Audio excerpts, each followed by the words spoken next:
நாகையில் தேர்தல் பிரச்சாரத்தின் போது திமுகவினரிடையே திடீரென கோஷ்டி மோதல் ஏற்பட்டதால் பரபரப்பு நிலவியது.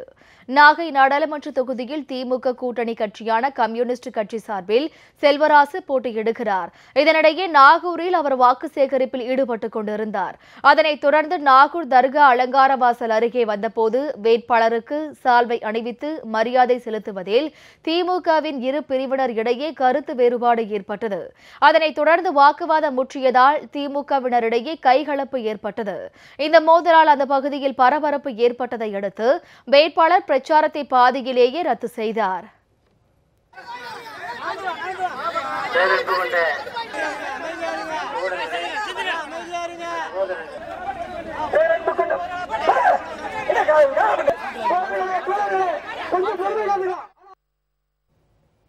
திருநெல்வேலி நாடாளுமன்ற தொகுதி திமுக வேட்பாளர் ஞான திரவியம் நெல்லை மாவட்டம் மானூர் அருகே உள்ள நெல்லை திருத்து பகுதியில் வாக்கு சேகரிக்க சென்றார்.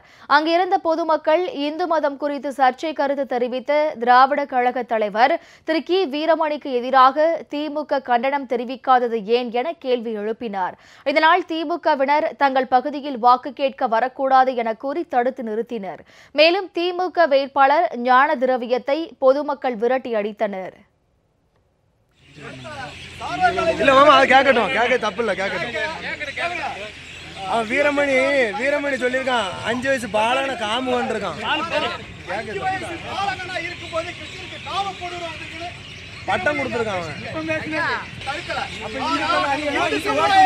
வாட்டு விடாது. பெரம்பலூர் நகரில் திமுக கூட்டணியில் போட்டியிடும் ஐஜேகே வேட்பாளர் பாரிவேந்தரை ஆதரித்து பெரம்பலூர் நகரில் பல்வேறு இடங்களில் மதிமுக பொதுச் செயலாளர் வைகோ பிரச்சாரத்தில் ஈடுபட்டார். திமுக கூட்டணி கட்சிகளின் பிரச்சாரத்தால் போக்குவரத்து சேவை முடங்கி பள்ளி கல்லூரி மாணவர்கள் மற்றும் பொதுமக்கள் பாதிக்கப்பட்டனர்.